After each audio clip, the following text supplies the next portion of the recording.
domestic strays. For 20 years, one woman has fought to help these animals. Now, as we hear from Jane Flash, that woman is facing a new fight with City Hall. Guided only by flashlight, Janine Wagner seeks out the vacant houses and porches on the very city streets some might avoid even in daylight. They all know me, from the prostitutes to the drug dealers to the criminals. Everybody knows me. These are the orphans that drive her reason for waking at 2:45 a.m. every day. You leave there knowing, oh my God, this is heartbreaking. I'm leaving this beautiful baby behind to fend on its own for the next 24 hours. Mr. Whiskers, Millie, Baby Buttons. She's given names to most of the strays that she feeds. Once they come to trust her, she scoops them up, arranges for them to be spayed or neutered to keep the population from growing. She spends 20 grand a year. I go out every week on my own, out of my own pocket, and spend $120 to get 2 cats fixed. Half of them are domesticated and able to be adopted when she can find homes. Neighbors have taken notice. You know, people don't take their room, but she takes her time out to come and feed them. I give them water and food. And last Tuesday, the cat shelters on Short Street were cleared out by the city of Rochester. This is their only shelter.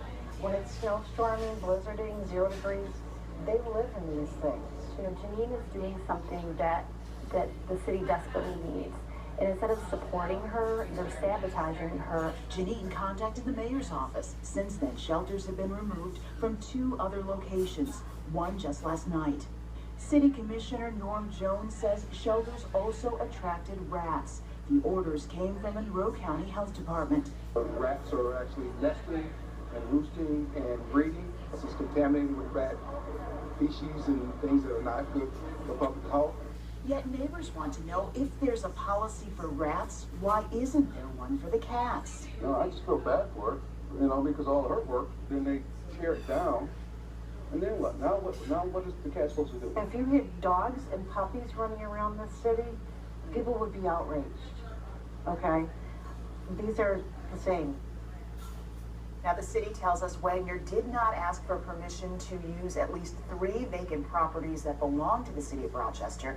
We want to show you a map. These are the 14 stops she makes every morning. She has the permission, she says, and approval of property owners for all but a handful of these stops, and they are happy to see her. She does make a point. If you had 1,000 dogs running around, it would be dealt with. Does animal control have any policy for it? Rochester Animal Control does not have a policy for dealing with stray cats or feral cats, and so there are a number of rescue organizations throughout Rochester that take it into their own hands. They say if they didn't do it, the problem would be much bigger and the animals would suffer more. All right, hey, thank you, James. All right, still ahead. This has been the hottest season in the last 14 years.